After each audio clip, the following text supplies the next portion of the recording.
lamang akong 1,000 buhay.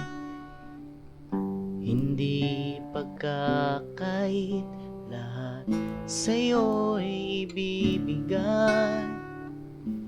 Gayon pa man sa'king nag-iisang taglay, ilalaan bawat saglit upang ibigin ka nang walang humpay. Kaya ng dagat na hindi napapagal sa pag-alon, ang puso ko ay sa'yo magmamahal. Sa habang panahon, natatanging kayamanan ko, ikaw ay sambahin. Wagas na pagsintay iyong dinggin, kalakipang awitin.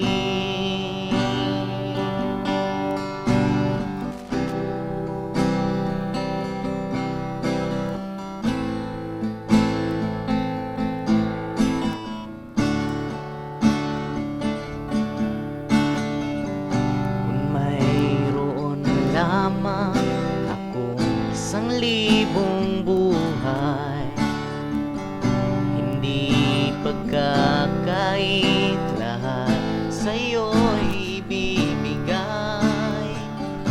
Gayon pa man sa'king nag-iisang taglay, ilalaan bawat saglit upang ibigin ka nang walang humpay. Kaya ng dagat na hindi napapagal sa pag-alon, ang puso ko ay sa'yo nagmamahal. Sa habang panahon, kaya ng dagat na hindi napapagal sa pag-alon, ang puso ko ay sa'yo nagmamahal. Sa habang panahon, natatanging kayamanan ko, ikaw ay sambahin. Wagas na pagsintay iyong dinggin, wagas na pagsintay iyong dinggin, wagas na pagsintay iyong dinggin, kalakipang awitin.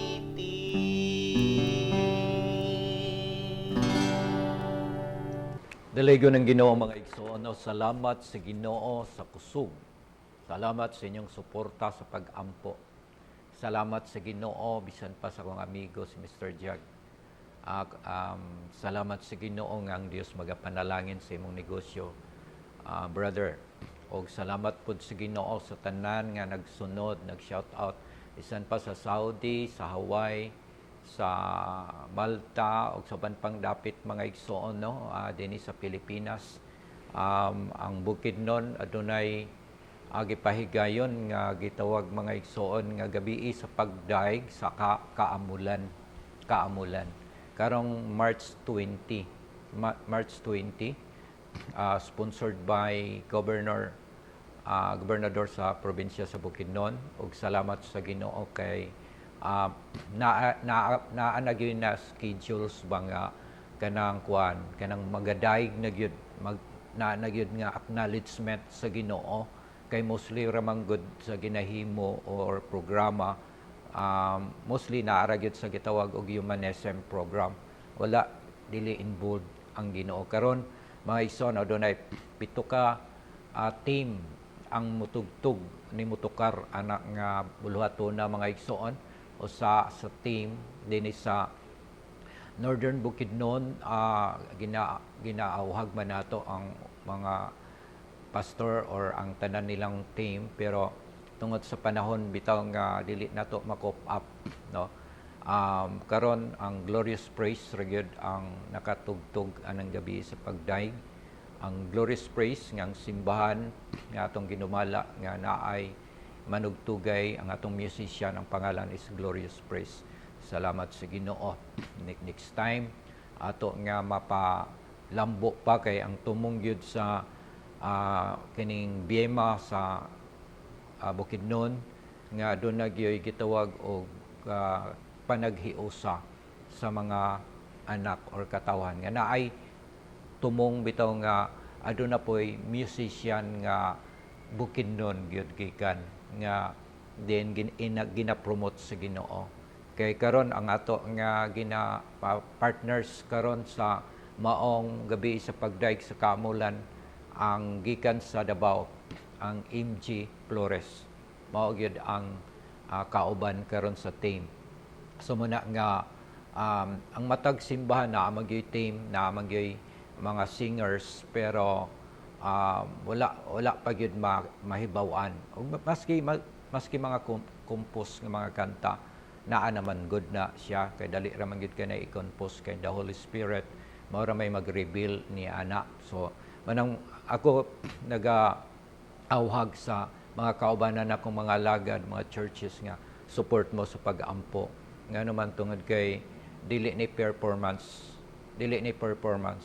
kundi worship ni. Dili ni siya concert nga musikat ang team nga nagkanta. Ang nagkanta, ang mga guitarist dili ni parehas sa para sa atong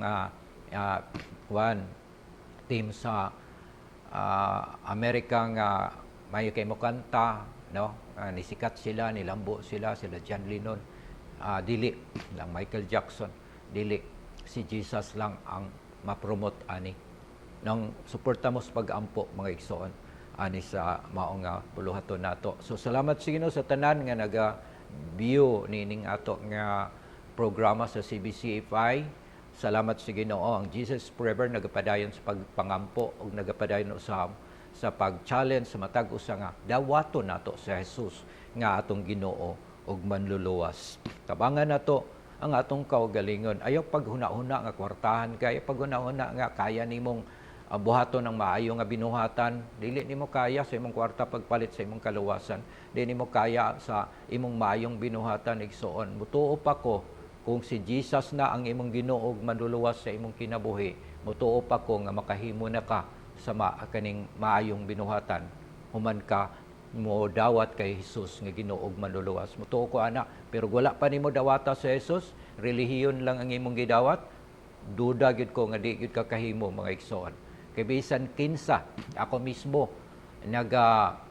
inoon drama raman to siya mga igsoon, pero ako ang artista sa gitawag nga Juan Maayong Binuhatan. No, ako si Juan Maayong Binuhatan. Hinoon sa papel nako mga igsoon, poros raman good panghinambog nga nagbuhat ko sa tulay, nagbuhat ko sa simbahan, nagbuhat ko sa pagtabang sa uban, pero grabe na ako kagarbuso, taas na kaya kong sungay sa garbo. No nga ako mao ba yan ay nahulugan no ni Lucifer tungod kay gusto niyang labuan pa ang Ginoo. Mo nang nagtuo ko nga naamantay accomplishment natay nahimo natay nabuhat, di nato ang kunon ang himaya. Pasalamatan nato ang Ginoo kay wala gyud ta ang kusog nga atong naangkon Ginoo ra may tagiana, no? Ang bahandi nga imong naangkon karon Ginoo ra man na baday madala nimo kung mamatay ka. Na baday madala nimo. Wala tay madala mga igsoon, no? Wala tay madala. Ang atong espiritu mobalik nga to sa Dios, undi ang ato nga lawas mobalik nga to sa abog. So ambot pasabot mga igsoon wa gyud tay madala. Nay ato basahon, no? Basahon nato mga igsoon ang 2 Peter chapter 1. 1 Peter, 2 Peter. Tanaw nato mga igsoon, no? Sa busa andaman ninyo ang inyong mga salabutan, magmaayo kamog panimuot, ug laomi ninyo sa hingpit ang grasya igahatag kaninyo inigpadayag unya kang Hesu Kristo. Ingon nga mga anak nga masinugtanon, ayaw na kamo pagpahiuyon sa pangibog nga diha kaninyo kaniadto panahon sa wala pa kamoy alamag. Apan maingon nga balaan man siya nga nagtawag kaninyo, kinahanglan kamo usab magbalaanon sa tanan ninyong paggawi. Kay ingon sa nahisulat, kinahanglan kamo magbalaan, sanglit ako balaan man. Ug kung siya ginatawag man ninyo nga amahan, siya nga maoy magahukom sa matag usa ka tawo sa walay pinalabi sumala sa iyang binuhatan. Nan panaggawi kamo uban sa kahadlok sulod sa panahon sa inyong panimuyo ingon nga mga dumuluong dinhi sa yuta. Kamo sayod nga gikan sa walay hinungdan nga paggawi nga inyong napanunod gikan sa inyong mga ginikanan. Kamo gitubos dili pinaagi sa mga butang madugta ingon sa salapi o bulawan, kundili sa bililhong dugo ni Kristo nga daw sa nating karnero nga walay buling o hugaw. Siya gitaganan ng daan alang niini bisan sa wala pa ang pagkabuhat sa kalibutan. Apan niining kaulahi ang nahon siya iginapadayag na tungod kaninyo. Katapusang bersikulo 21. Pinaagi kaniya kamo na nagsalig sa Dios nga na nagbanhaw kaniya gikan sa mga patay ug mihatag kaniyag himaya nga tungod ni ana ang inyong pagsalig ug paglaom anaa di ay sa Dios. Ginoo magapanalangin siyang minsay magampo ta amahan. Salamat sa imong anak. Tagay kami karon huna-huna madinawatanon kasing-kasing mapuy-an sa imong mensahe. Salamat sa tanan o Dios nga nagsunod sa Jesus Forever Ministry ug sa CBC FI. Dalaygon ka sa ngalan ni Jesus. Amen. Now, exhortation to holy living. Okay, mao ni siya ang verse 13 to 17 sa 1 Peter verse 13 to 17. Exhortation to holy living. Salvation demands a once for all attitude of separation from sin. Okay? Such holiness of life involves mental alertness. Gird up your mind. No. Gird up your mind. Sobriety or seriousness. Matured, patient in light of future. Blessing, future blessing.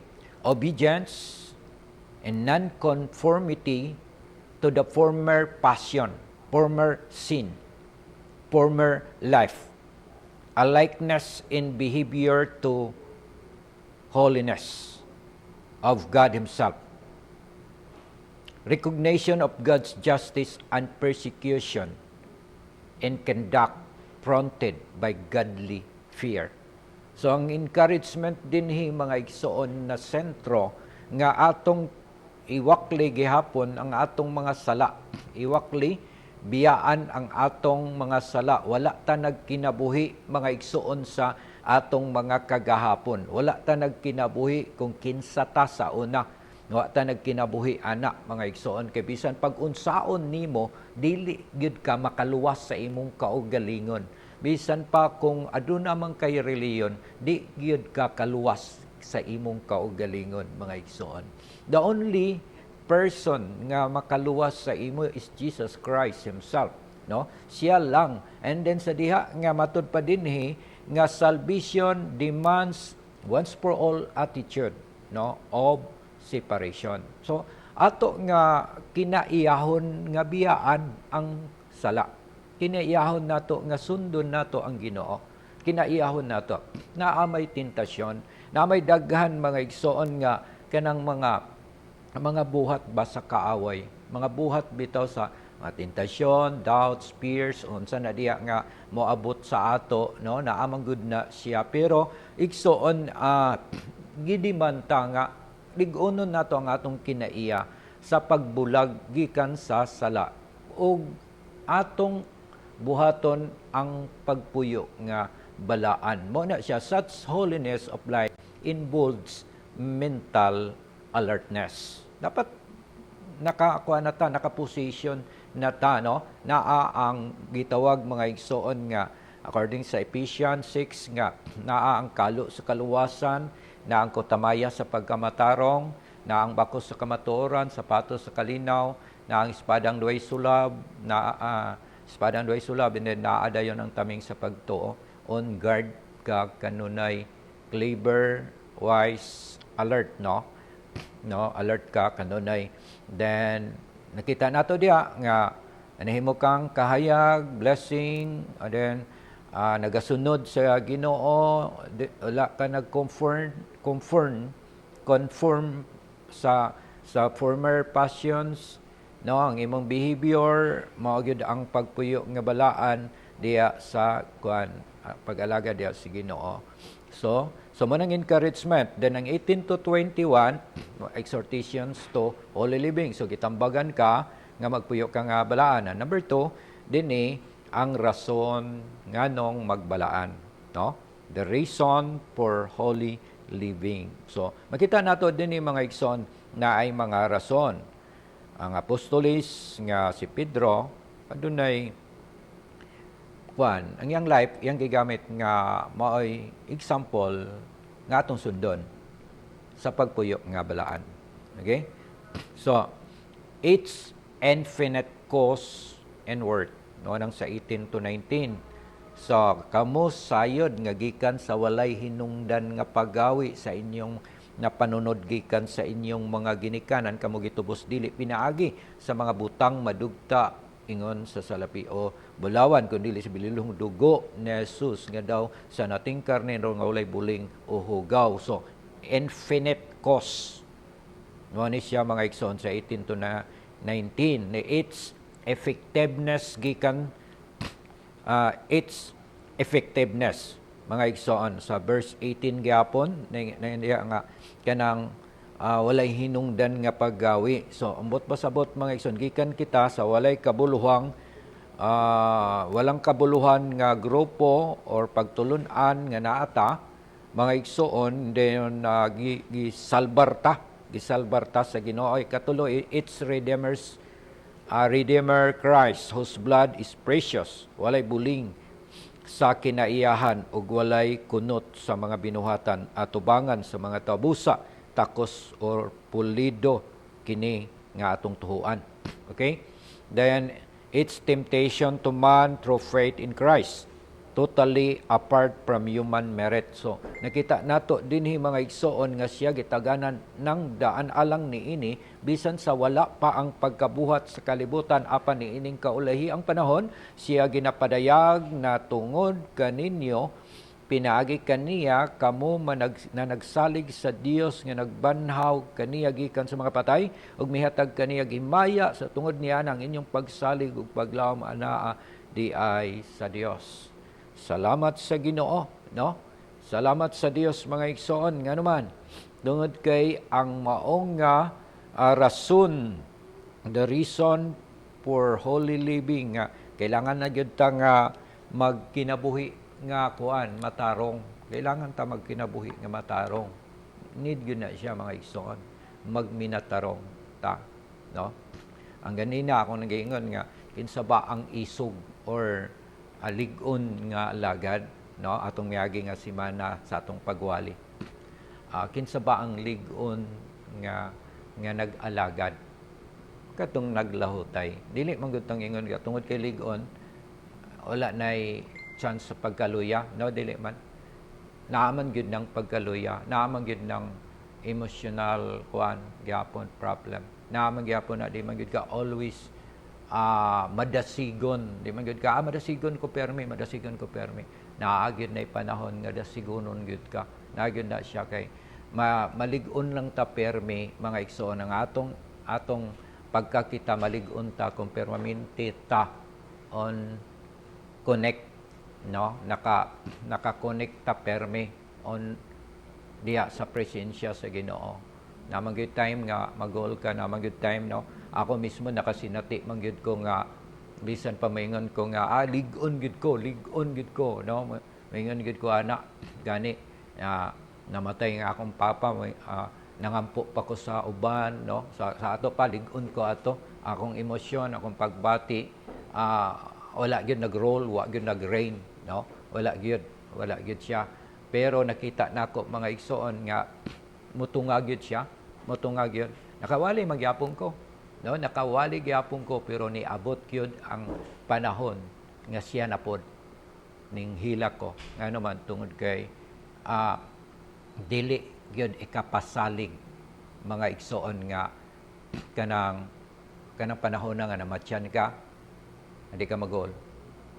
Di gyud na ikapasalig. Muna nga naagay time ana, naagay time sa paghilak, naagay time sa kalipay.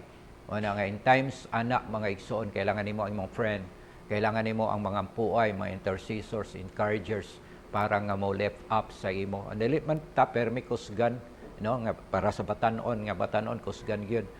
Kuan pa sila pa matud pa pwede pang i-compete ang ilang mga kusog. Pero kung aduna na kay edad mga igsoon, dili na gyud makaingon ta nga pareha kas batanon, no? Dili na gyud.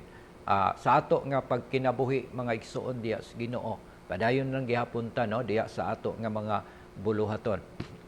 Ang gikinahanglan lamang dinis Ginoo nga naamong gud ginadasig nga magpuyot nga balaan.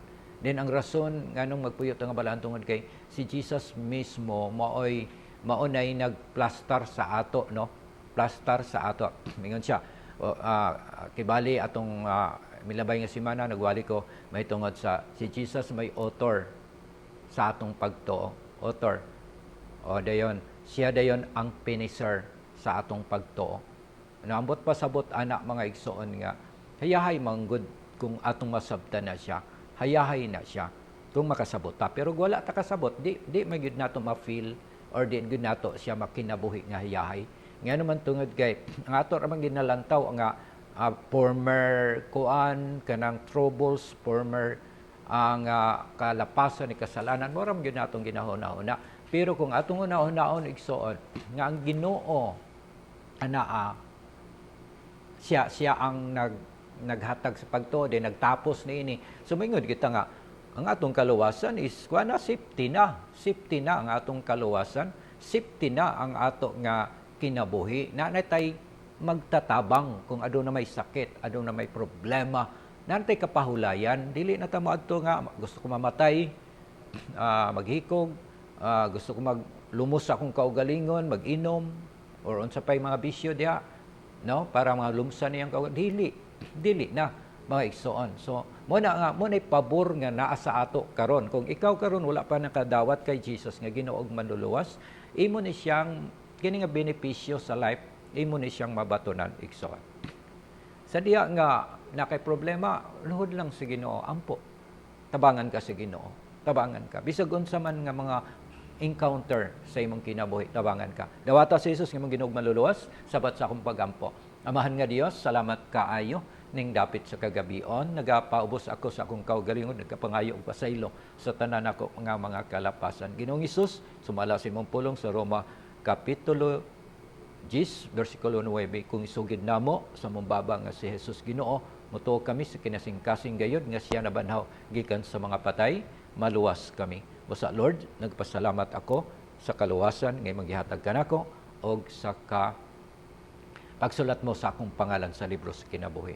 Salamat Lord, sa ngalan ni Jesus. Amen. Kung naay sakit, balatian sa inyong lawas, tuohi, ayon mo sa Ginoo. Amahan, sa ngalan ni Jesus, ang tanang naay sakit, ikan sa limpulo, painsula palapa, I pray for healing. May kidney problem, kidney stroke, sa ngalan ni Jesus.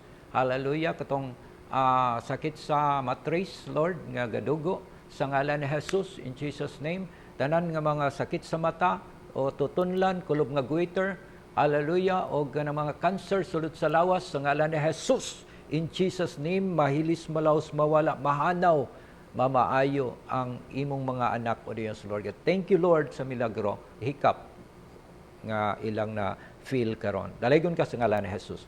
Amen o amen. Praise the Lord. Wala antay panahon mga igsoon. Ang alagad sa Ginoo magpasalamat sa matag usa. Maayong gabi sa tanan. Amen.